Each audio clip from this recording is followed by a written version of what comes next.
Okay, so we're going for a ride around the pyramids. The Great Pyramid was the tallest man-made structure for nearly 4,000 years, only surpassed by a large margin by the Eiffel Tower in 1889. 147 meters high. You are interested by climbing? Yeah, let's climb it. But it is not free. How much? What makes the pyramids even more impressive is that these structures were built over 4,500 years ago, when Egyptians didn't have wheels or steel. The only metal available was copper and copper alloys. It took about 2 million stones to build that pyramid. Well, I call them stones, giant rocks. Somewhere between 1.5 and 3 tons each. The pyramids took about 20 to 30 years to make. It's a long time, but if you think about the number of stones, a couple million stones in every pyramid, you'd have to be laying a stone roughly once every 3 minutes. If you consider a regular workday like a 10-hour, 12-hour workday. Nobody know how they build it. It's still secret. But a lot of people, they try to do the best to give you some information about how they did it. But we must say it's secret. They did, and they take the secret with them. Nobody knows. No plans survived to show us how the pyramids were built. So perhaps it's not surprising that this is the subject of countless conspiracy theories involving aliens, time travel, or lost technologies. But there is a less far-fetched myth, which has become widely accepted, that the pyramids were built by slaves. But recent discoveries suggest the pyramid builders were not slaves at all. They were skilled workers. Well-preserved tombs near the pyramids suggest that their hard labor and sacrifice were rewarded. If these workers had been slaves, they would not have received such honorable burials. But how did they actually manage to build the pyramids? One of the things I find really interesting is that the Egyptians didn't know about wheels, so they didn't really even use rollers as far as we can tell. I mean, these rocks would have been carted across the desert on sleds. There's a famous diagram of this giant statue being pulled by 172 men, and that statue would have weighed somewhere on the order of 68 tons or something. This would normally create a lot of friction, but the sand was wetted in front of the sled. Experiments show this would reduce the pulling force required by half.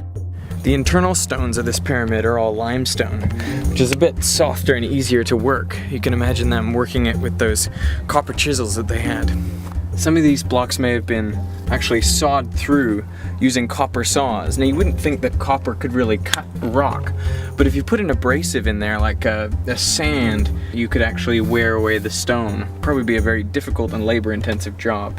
Something that you don't really think about is that when you build a pyramid, you need to build it on level ground. You can actually see there how they had to level out that ground. Well, it's speculated that when the Nile flooded, they put the floodwater into a channel and see where the high parts were. So the inside was made of this limestone. The outside of this pyramid was actually made of granite. Much harder stone. I'm at the granite quarry in Aswan, where they would have quarried the stones that were used in the pyramids at Giza.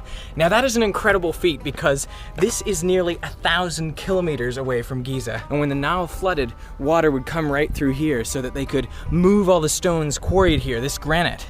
They could move this back up to Giza and use it on the pyramids. These would have had to been floated down on rafts.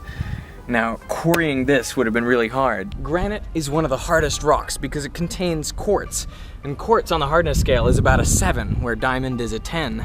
So how would you dig a massive trench like that? Basically, the technique was just to smash the dolerite rock into the granite over and over and over again. They would make about 5 millimeters progress per hour. So there is no clear account of how the pyramids were actually built, but the best guess is that ramps were used. And in fact, some ramps have been found on incomplete pyramids, but you can't build just a straight ramp, a long straight ramp, and keep putting the rocks up. I mean, the problem with that is the ramp actually ends up taking up more material than the pyramid itself. I think a ramp which sort of wraps around the pyramids is probably the most likely thing. The top third of the height of the pyramid actually only accounts for about 4% of all the material in the pyramid. That's why it's suspected that levers were actually used to finish off the pyramid, to do the top levels.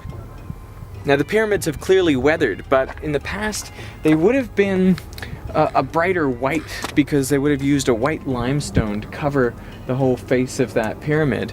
And then the very top may have been covered with electrum, which is a mixture of gold and silver. So if you can imagine, that would be a pretty spectacular sight. The reason these pyramids are shaped this way is so they represent sun rays. Imagine what that would have looked like when it was first built, with a shiny metallic top and smooth white finish on all of those sides. I think that would have been a sight to behold.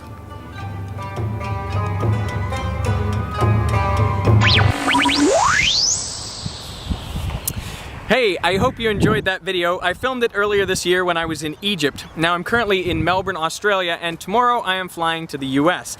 In fact, next week I'm actually doing a live show in Alabama with Henry from Minute Physics, Destin from Smarter Every Day, Brady Heron from Numberphile Periodic Videos and 60 Symbols, and CGP Grey from CGP Grey. Yes, he will actually be there in person. So if you want to come and join us, then check out the link in the doobly-doo.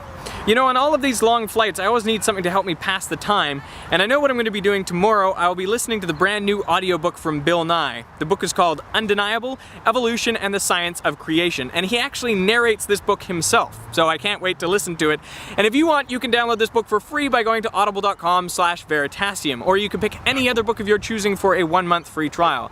So I really want to thank Audible for their support. They've helped me go to all of these amazing places, and they have hundreds of thousands of audiobooks, so if you love audiobooks, then you should definitely try them out. So thank you for watching, and hopefully I will see you next week.